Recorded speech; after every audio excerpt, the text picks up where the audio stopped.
The trash bag split open as Amy Rivera dragged it toward the dumpster, spilling coffee grounds across the cracked pavement behind her apartment building. She cursed under her breath and knelt down to scoop up the mess with her bare hands. Working two jobs left no energy for small frustrations, but they piled up anyway like the garbage she cleaned for a living. That was when she heard the sound, a wet, rattling wheeze that made her freeze with her hands full of coffee grounds and banana peels. It came from between the dumpsters, from the narrow gap where the building's shadow fell deepest. Amy stood slowly. Her first thought was that someone had dumped an injured dog. Her second thought died in her throat when she saw what actually lay there. The creature was massive, easily the size of her beat-up sedan. Scales covered its body in overlapping plates of purple so dark they looked black in the dim light. One wing lay twisted at an wrong angle, the membrane torn and leaking fluid that steamed when it hit the concrete. The other wing was folded tight against its body. Its chest rose and fell in shallow, desperate movements. A dragon, one of the draconians from the news reports, the ones the Galactic Coalition called planet burners and murderers, the ones marked for extermination across every world in the Alliance. Amy should have run, should have called the authorities, should have grabbed her kids from the apartment and gotten as far away as possible. Instead, she took a step closer. The dragon's eye opened. Just one, the other crusted shut with dried blood. The eye was gold with a vertical pupil that fixed on her with an intensity that made her skin prickle. Intelligence burned in that gaze. Not animal cunning, but real awareness, real understanding. "Mom," Sophie's voice came from above. Amy looked up to see her 8-year-old daughter pressing her face against their third-floor window, hands cupped around her eyes. Little Lucas appeared beside her, his 5-year-old face scrunched with worry. Amy held up one hand in a gesture that meant stay put. Sophie nodded and pulled Lucas back from the window. The dragon made a sound, something between a growl and a whimper. Its mouth opened slightly, revealing teeth the size of Amy's fingers. The tongue looked gray and dry. Water, the creature needed water. Amy looked at the trash still scattered at her feet, then at the dragon, then up at her apartment window. The smart choice was obvious. The safe choice. The choice that wouldn't get her and her children killed or imprisoned or both. She turned and ran back into the building, taking the stairs two at a time to the janitor's closet on the first floor. Her hands shook as she filled the mop bucket from the utility sink. Water sloshed over the sides as she carried it back down the hallway and out the rear exit. The dragon hadn't moved. Amy wasn't sure it could move. She dragged the bucket across the pavement, the plastic scraping loud in the quiet evening. When she got close, the dragon's eye tracked her, but its head didn't lift. "Easy," Amy said softly, the same tone she used when Lucas had nightmares. "I'm trying to help." She tipped the bucket near the dragon's mouth. Water spilled across the concrete and the creature's snout. For a moment, nothing happened. Then the dragon's tongue emerged, lapping at the water with desperate gulps. The eye closed and the wheeze in its breathing eased just slightly. "Amy, what the hell are you doing?" Mrs. Chen from 2B stood at the corner of the building, grocery bags hanging from both arms. Her eyes went wide when she saw the dragon. "Stay back," Amy said, not moving from her position. "That's a draconian. Amy, those things destroyed 3 colonies, killed thousands of people." Mrs. Chen's voice climbed higher with each word. "I'm calling the coalition." "Wait," Amy stood and held out both hands. "Just wait, look at it. Does this look like something that can destroy anything?" "It doesn't matter what it looks like now. You know what they did." But Mrs. Chen didn't pull out her phone yet. The dragon made another sound, softer this time. Words formed in the grinding wheeze, each one clearly painful. "Run, human, save yourself." Mrs. Chen took 2 steps back. "It can talk." "Please." Amy didn't know if she was talking to her neighbor or the dragon or both. "Just give me a few minutes. The coalition will be here in 10 minutes whether I call or not. Someone else already saw it crash 2 hours ago. Every patrol in the district is searching. Mrs. Chen shifted her grocery bags. You have kids, Amy, think about them. Amy was thinking about them. She was thinking about how Sophie asked questions about everything, how she never met a rule she didn't want to understand. She was thinking about how Lucas gave half his sandwich to the stray cat that lived in the alley. She was thinking about the kind of people she wanted her children to become. Then I need to move fast. Amy looked down at the dragon. Can you walk? Why? The dragon's eye opened again, confusion clear in its golden depths. I am death-marked. You gain nothing. I gain a clear conscience. Amy glanced at Mrs. Chen. Help me or don't, but I'm getting this thing inside. Mrs. Chen stared at her for a long moment. Then she set down her groceries with a sigh. The basement, the old maintenance room in the sublevel. It's scheduled for demolition next month, so nobody goes down there. Amy felt her throat tighten. Thank you. Don't thank me. I'm doing this because your kids don't deserve to lose their mother over your stubborn stupidity. Mrs. Chen pulled out her phone. I'll tell the patrol I saw something 3 blocks west. That gives you maybe 20 minutes. The dragon tried to lift its head. You risk everything for nothing. You're not nothing. Amy moved to its side, looking for a way to help it stand. And my name isn't human, it's Amy. The dragon's eye held hers for a breath. Then it began the painful process of getting its legs underneath its massive body. Getting the dragon down 2 flights of stairs into the basement took 40 minutes and left Amy's arms shaking. The creature was heavier than it looked, its scales hot to the touch like metal left in the sun. It moved in careful increments, dragging itself forward while Amy and Mrs. Chen supported its weight as best they could. Sophie appeared halfway through, ignoring Amy's earlier instruction to stay put. She wedged herself under the dragon's wounded wing without being asked, her small frame taking more weight than seemed possible. Lucas stayed at the top of the stairs, keeping watch like Amy had taught him. The maintenance room smelled of rust and old concrete. Water stains marked the walls in dark patterns, and the single bulb overhead flickered with irregular rhythm. Amy cleared a space in the corner while the dragon collapsed with a sound like settling metal. I will be dead by morning. The dragon's voice came easier now, less grinding. You have wasted your compassion.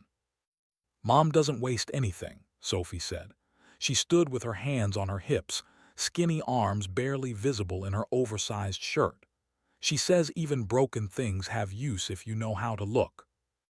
The dragon's eye focused on the child. You are not afraid. You're hurt. Hurt things need help, not fear. Sophie moved closer, studying the torn wing with the intense focus she usually saved for library books. Does it hurt a lot? Sophie, give the dragon space, Amy said.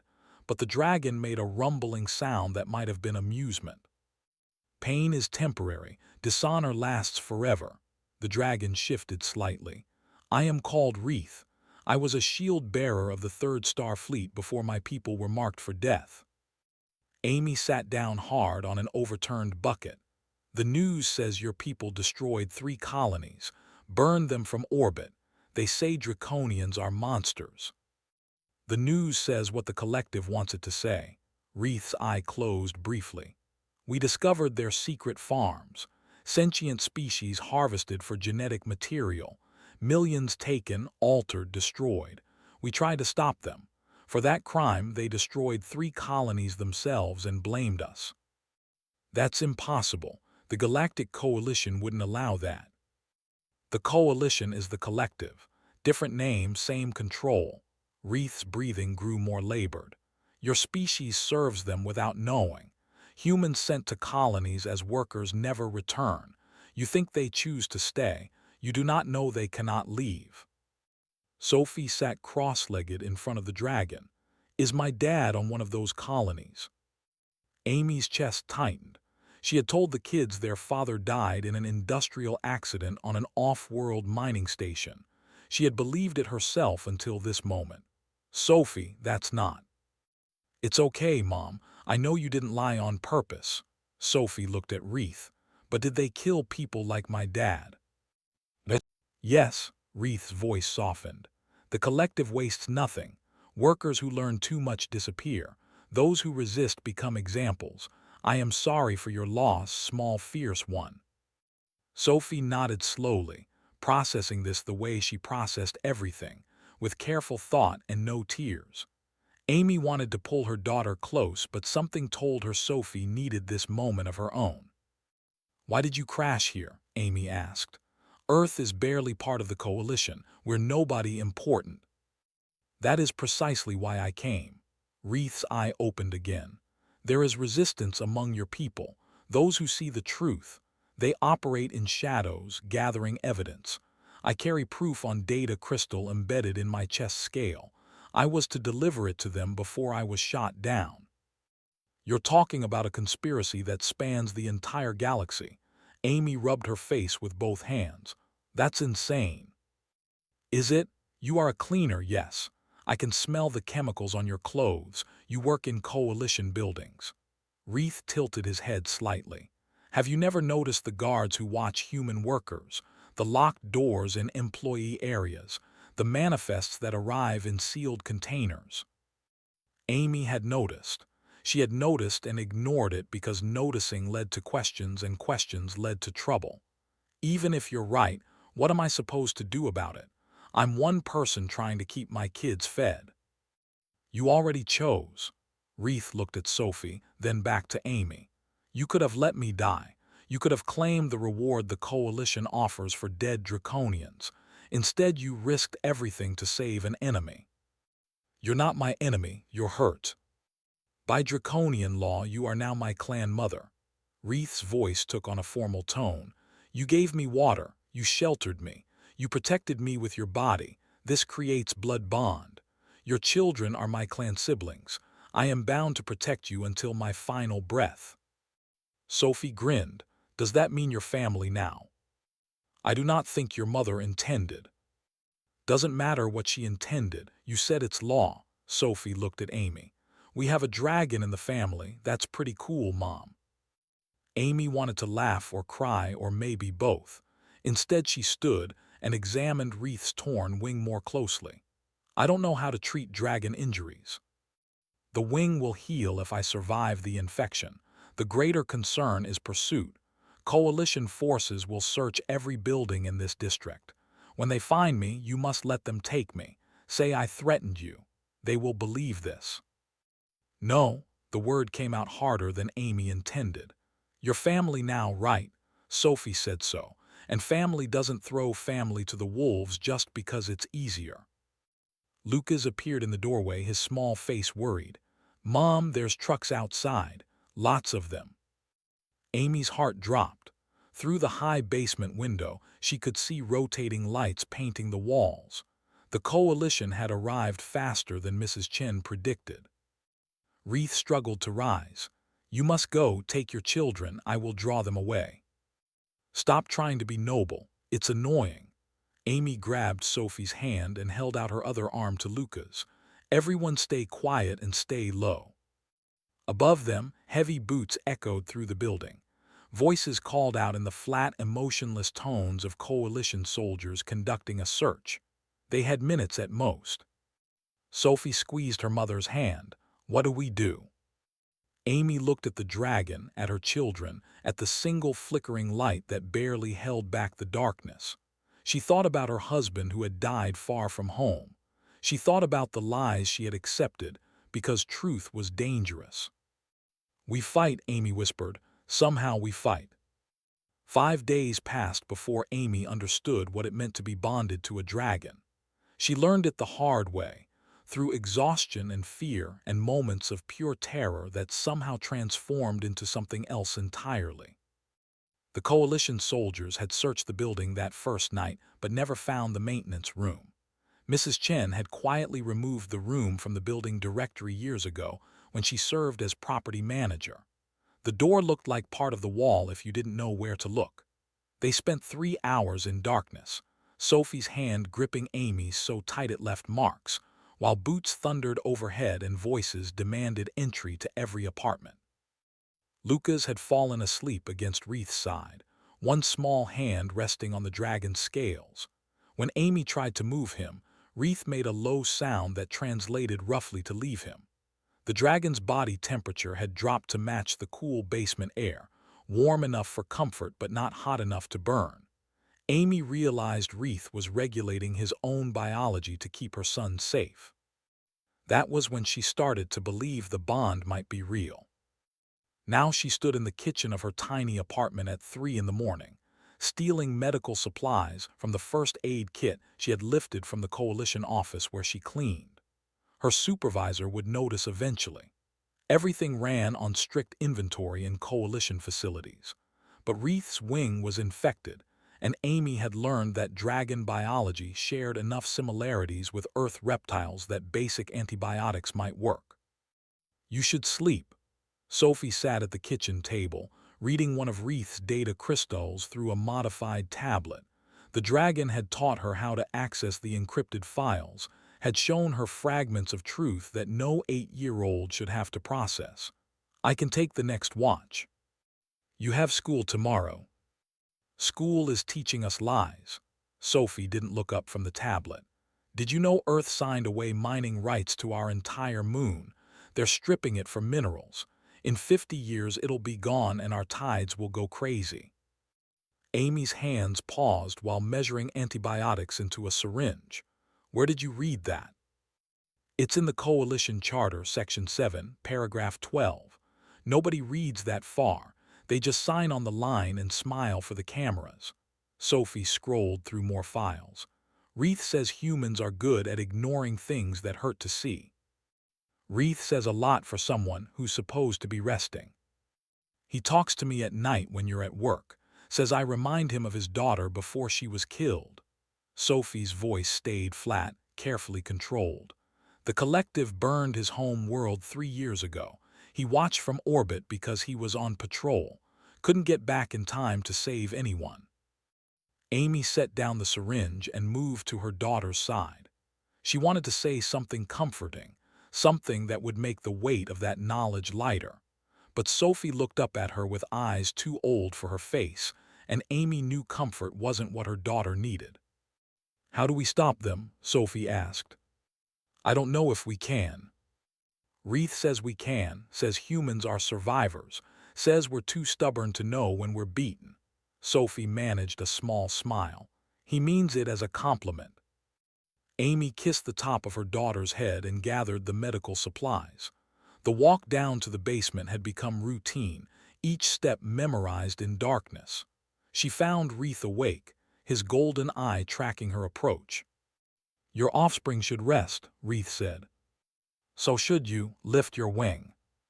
The dragon obeyed, extending the injured wing with a slight tremor that revealed ongoing pain. The infection had spread since yesterday, the torn membrane now showing green discoloration around the edges. Amy cleaned the wound with steady hands, ignoring the way Wreath's breathing quickened. "You do not have to do this," Wreath said quietly. "Yes, I do. We're family, remember." Sophie made it official. "The child speaks with authority beyond her years. She gets that from her father." Amy injected the antibiotics directly into the wing membrane, wincing in sympathy when Wreath flinched. He never knew when to back down from a fight either. "You loved him greatly." "I did, still do, I guess. Love doesn't stop just because someone dies." Amy packed away the supplies and sat on the floor beside the dragon. "Mrs. Chen brought you food. She made soup with extra protein. Says you need to keep your strength up." The elder human female is kind despite her fear. "She lost her husband to the coalition too. Industrial accident, they said. She doesn't talk about it, but I see the way she looks at their buildings." Amy leaned back against the cold wall. "How many of us are there? Humans who have lost people to their system?" "Millions, but most do not know the truth. They believe the accidents are real. The disappearances are voluntary." Wreath shifted his massive bulk carefully. "The Resistance has perhaps 10,000 active members across Earth. They move slowly, gathering evidence, trying to wake others without triggering coalition response. 10,000 out of 8 billion, that's nothing. Revolutions begin with nothing. They begin with one person who says enough, then another, then more. Reith's eye closed briefly. You have already begun your revolution, Amy Rivera. You looked at me dying in the trash and chose compassion over safety. I didn't think about it that way. I just didn't want you to die alone. That is what makes it revolution. You acted from instinct, from the part of you that says all life has worth. Reith made the rumbling sound that Amy had learned meant approval. This is why my people were willing to face extinction rather than submit. Some things matter more than survival. Amy thought about Sophie reading classified files at the kitchen table. She thought about Luca's drawing pictures of dragons and humans standing together against stick-figure enemies. She thought about Mrs. Chen bringing soup and keeping secrets even though it terrified her. The coalition is coming back tomorrow, Amy said. They're doing building-wide inspections. New policy after the crash. They'll find this room eventually. Then I will leave before they arrive. I can fly now if needed. Or we run, all of us. Amy met Reith's golden gaze. Mrs. Chen knows people in the resistance. She gave me a contact code. They have safe houses outside the city. You would leave your home, your employment. My home is wherever my kids are safe. My employment was killing me slowly anyway. Amy stood and brushed dust from her pants. Besides, you said it yourself. I already started a revolution. Might as well see it through. Reith watched her climb the stairs back to her apartment. When she was gone, he allowed himself a small smile that showed all his teeth. Humans, he thought, were indeed too stubborn to know when they were beaten. The collective had no idea what kind of enemy they had created. The Resistance safe house looked like every other warehouse in the industrial district. Rusted siding, broken windows covered with plywood, weeds growing through cracks in the loading dock. Amy had driven past dozens like it during her late-night commutes without ever guessing what they might hide. Patricia Okonkwo met them at a side entrance that required 3 different keys to open. She was perhaps 60, with gray hair pulled back in a neat bun and eyes that missed nothing. A medical bag hung from her shoulder, and she moved with the efficiency of someone who had done this many times before. You brought the dragon, Patricia said, looking at Reith crouched in the back of Mrs. Chen's borrowed truck. Good, we need his testimony. We need somewhere safe first, Amy said, keeping one hand on Lucas's shoulder. Her son had been silent since they left the apartment building at dawn, processing the sudden upheaval in his small world. Safe is relative. Come inside quickly. The warehouse interior had been transformed into something between a military command center and a refugee camp. Cubicles made from hanging tarps divided the space into living areas. Computer stations lined one wall, their screens showing data feeds Amy couldn't begin to interpret. Perhaps 30 people moved through the space, most wearing the kind of tired determination Amy recognized from her own mirror. How long has this been here? Sophie asked, her eyes wide. 3 years in this location. We move every 6 months. Patricia led them to a corner space with camping cots and a hot plate. Basic accommodations but secure. The building is owned by a shell company that doesn't exist on paper. Coalition sweeps pass right over us. Reith barely fit through the warehouse doors. He folded his wings tight and moved with careful grace between the hanging tarps. People stopped to stare, but no one ran. Amy realized they had seen draconians before, had probably harbored other refugees fleeing coalition persecution. I need to extract the data crystal from his chest, Patricia said, opening her medical bag. It's a minor procedure, but he'll need local anesthetic. I require no numbing agents, Reith said. Proceed. Patricia raised an eyebrow but pulled out a scalpel and sterilizing solution. Amy turned Lucas away while the doctor worked, distracting him with questions about what he wanted for breakfast. Sophie, predictably, watched the entire procedure with intense focus. The crystal came free with a wet sound that made Amy's stomach turn. Patricia held it up to the light, examining the swirls of color deep within. This is intact. That's good. We can broadcast it within hours. Broadcast? Amy frowned. I thought we were just collecting evidence. We were. For years we collected and documented and waited for the right moment. Patricia cleaned the crystal carefully and placed it in a protective case. But the coalition accelerated their harvesting operations last month. We're out of time. Either we expose them now or millions more disappear into their processing centers. What happens when you broadcast? Best case scenario, other species see the truth and the coalition fractures. Member worlds withdraw support. The collective's power base collapses. Patricia met Amy's eyes. Worst case, they lock down all communication, declare martial law, and hunt down every resistance cell across the planet. And we're in one of those cells. Amy felt cold despite the warehouse's stuffy air. You were in a cell the moment you saved Wreath. You just made it official by coming here. Patricia softened slightly. I won't lie to you. This is dangerous. You can still walk away. Take your children somewhere remote and hide. Many do. Amy looked at Sophie examining medical equipment with Patricia's permission. She looked at Lucas, finally relaxing enough to lean against Wreath's side. She looked at the people moving through the warehouse, all of them having made the same choice she now faced. My husband died because the coalition needed his mind to have an accident. They killed him and called it bad luck.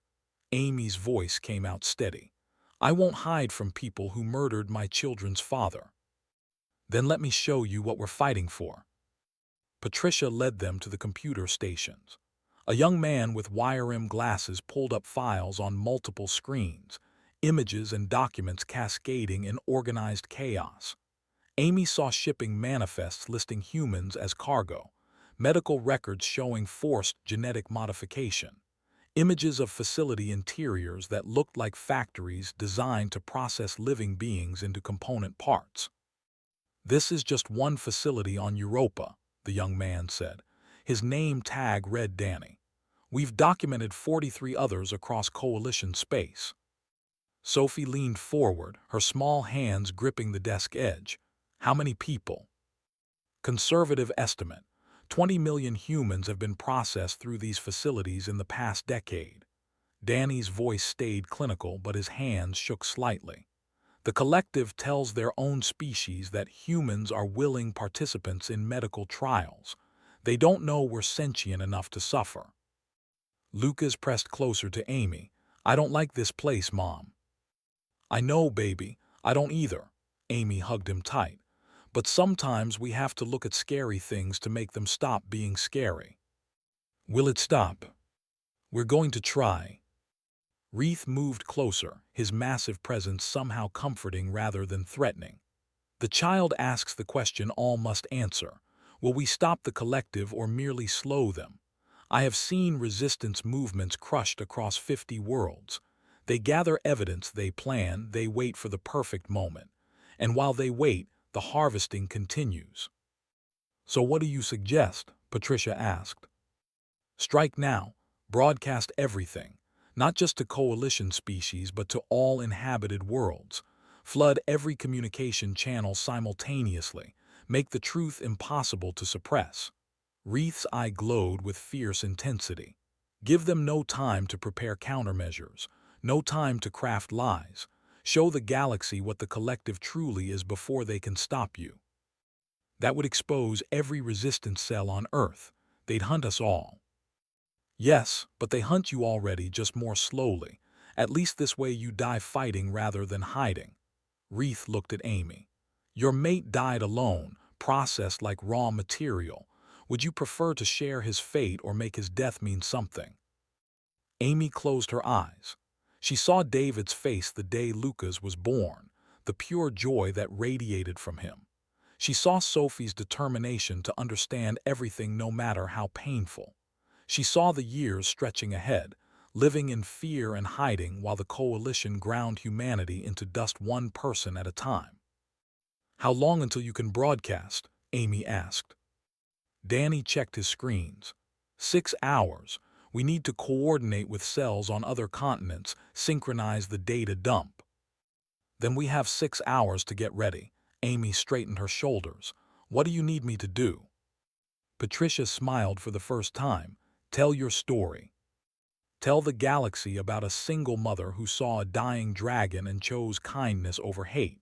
Put a human face on this resistance. Make them see us as people, not statistics. Amy sat in front of the camera feeling like an imposter. They had found her clean clothes and Patricia had insisted she brush her hair, but nothing could hide the exhaustion carved into her face or the tremor in her hands.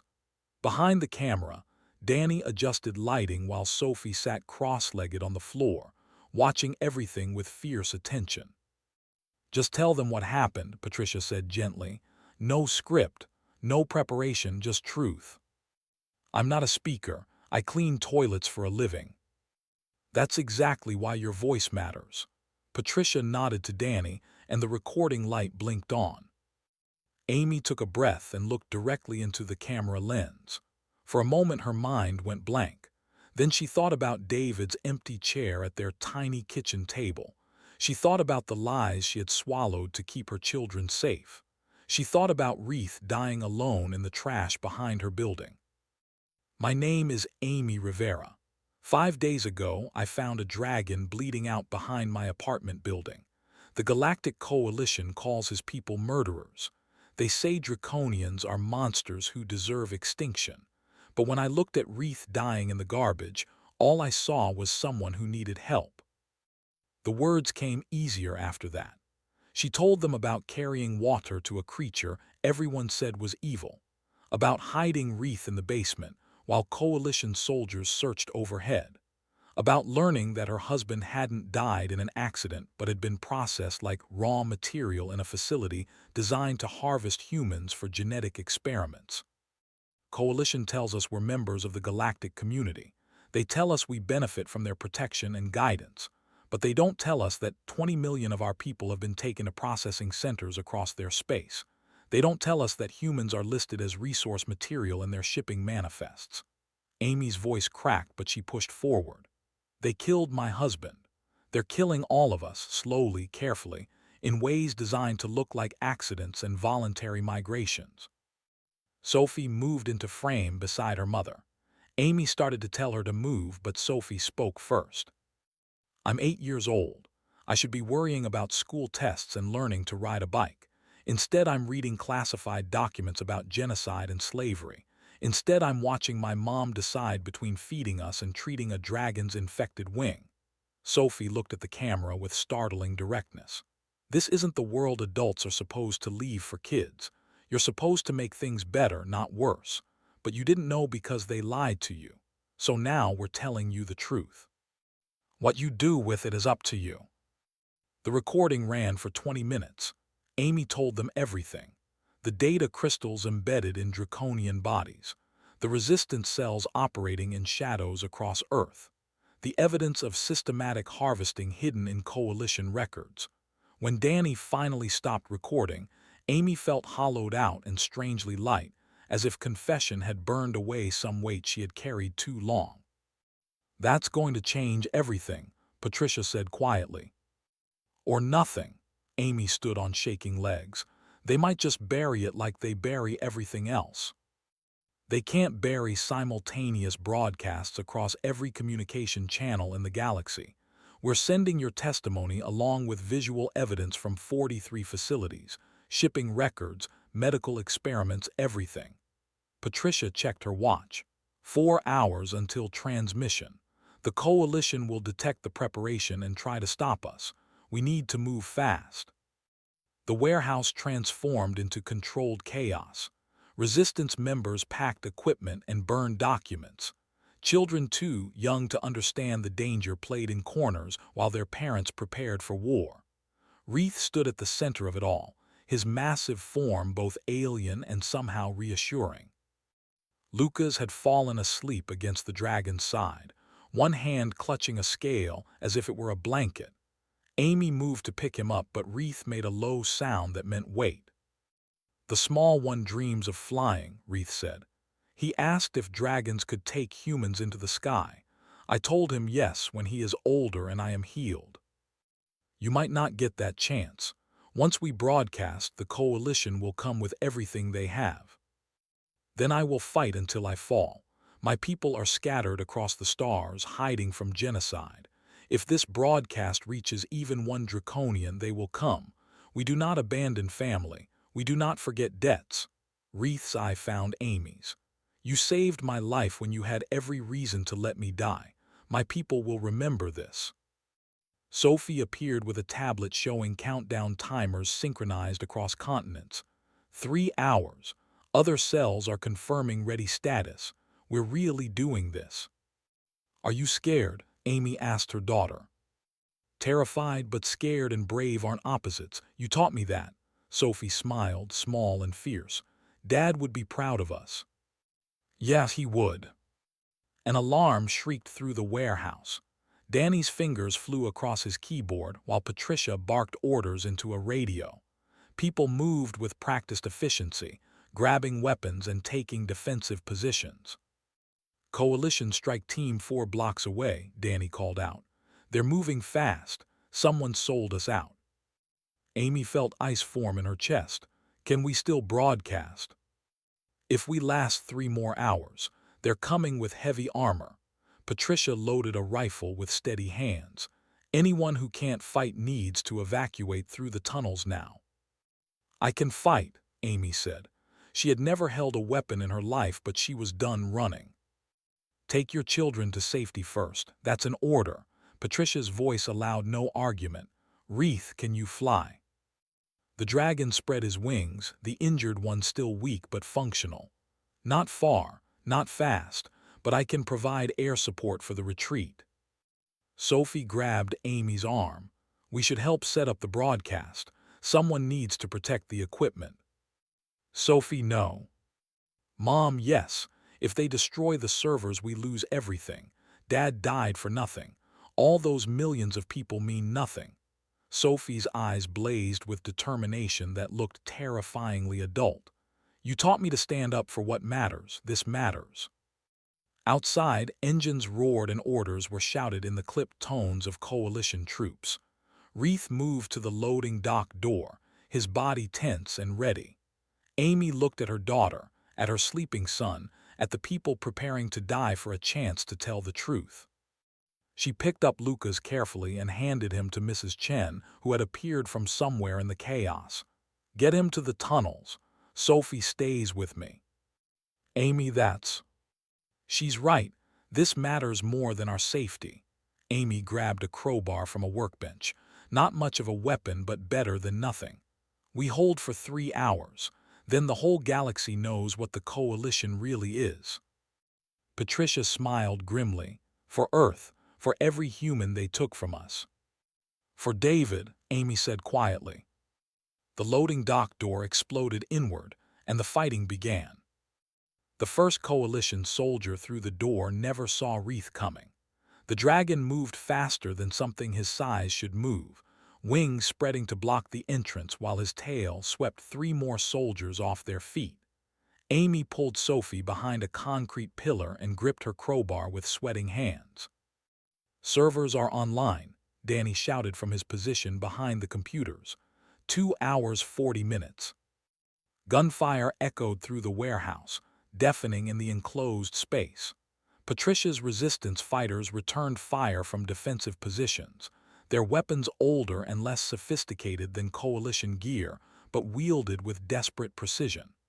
Amy watched a woman she had shared coffee with that morning take a bullet in the shoulder and keep firing. "Mom, the ventilation shaft," Sophie pointed to a metal grate high on the wall. "They'll use it to flank us." Amy's mind raced. Sophie was right. The coalition always used multiple entry points during raids. She had seen it on the news, watched it happen to labor protests and unauthorized gatherings. "Can you reach it?" "If you boost me." Sophie already had her tablet out, pulling up building schematics she had memorized hours ago. "There's an access ladder 15 feet in. I can block it from inside." "You're 8 years old. And they're trying to kill us." Sophie met her mother's eyes. "I can do this." Amy wanted to refuse, wanted to wrap her daughter in safety and pretend the world wasn't burning down around them. Instead, she lifted Sophie to the ventilation shaft and watched her daughter disappear into darkness with a wrench, and the kind of courage Amy was still learning to possess. Reith roared, the sound vibrating through Amy's bones. He had taken 3 positions near his left wing but fought on, using his bulk to shield resistance fighters while they reloaded. Coalition soldiers tried to flank him, but Danny had rigged explosive charges near the doors that detonated with precise timing. "Broadcasting in 90 minutes, Danny called out. Blood ran down his face from a cut above his eye, but his hands never stopped moving across the keyboards. A coalition captain emerged from behind an overturned vehicle, weapon raised and aimed at the servers. Amy moved before thinking, sprinting across open ground with her crowbar raised. The captain turned, surprise clear on his face that a cleaner would charge an armed soldier. Amy swung wild and connected with his weapon, knocking it aside. They went down together in a tangle of limbs. The captain was trained and stronger, but Amy fought like her children's lives depended on her winning because they did. She got the crowbar across his throat and pressed down with everything she had. "Those servers are broadcasting truth," Amy gasped. "You want to die protecting lies." The captain's eyes widened slightly. For a moment they looked almost human beneath the coalition uniform. Then his hand found a knife at his belt, and Amy barely rolled away as he stabbed where her chest had been. Reith's tail caught the captain mid-rise and sent him flying into a wall. He didn't get up again. "Mother of my clan," Reith called out, "more coming from the roof." Amy looked up to see shapes repelling through skylights, but before they reached the floor, explosions rocked the building from above. Sophie had reached the roof access and was dropping charges down on coalition troops trying to breach from above. Amy's heart nearly stopped, but there was no time for fear. "1 hour," Danny said. "They're trying to jam our signal. I'm routing through backup satellites." The fighting intensified. Resistance members fell, but others took their positions. Mrs. Chen appeared from the tunnels with more fighters, people who had been hiding and waiting for the right moment to stand. A teenager who worked at the spaceport, an elderly man who had lost his grandson to the colonies, a nurse who had seen too many suspicious deaths. Ordinary people doing extraordinary things, because someone finally gave them permission to stop pretending everything was fine. Sophie climbed down from the ventilation shaft, her face smudged with soot and her hands bleeding from climbing too fast. She pressed against Amy's side, and together they watched the countdown timer tick toward 0. 30 minutes, Danny said. "They've broken through the east wall. We can't hold much longer." Reith moved to the breach, his massive body blocking the gap. Coalition soldiers poured fire into him, but the dragon stood firm. His wings were tattered now, scales cracked and bleeding, but he did not fall. "For my daughter," Reith roared. "For every child murdered by your collective, for truth they tried to bury." And then something changed. The coalition soldiers stopped advancing. Their weapons lowered slightly. One removed her helmet, revealing a young human woman with tears streaming down her face. "We're broadcasting," Danny whispered in awe. "It's going out, every channel, every frequency. They can see it." The coalition soldiers could see it too on their helmet displays. Amy's testimony playing across communication networks throughout the galaxy. Images of processing facilities and shipping manifests listing humans as cargo. Evidence so overwhelming that even loyal soldiers couldn't ignore it. The young woman soldier dropped her weapon. "I have a brother in the colonies. They said he chose to stay, but he wouldn't. He would never leave Mom." Another soldier lowered his gun. Then another. The coalition captain on the roof called for retreat, but half his unit didn't respond. They stood frozen, watching broadcasts that shattered everything they had believed about their service. "It's working," Sophie breathed.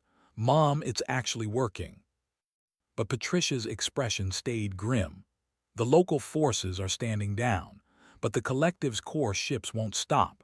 They'll orbital strike this position to prevent further broadcasts." Reith looked up at the sky, his golden eyes seeing something Amy couldn't. "They are here." Through the broken roof, Amy saw shapes descending. For a moment she thought they were missiles. Then she realized they were dragons. Dozens of them, their scales reflecting colors from across the spectrum.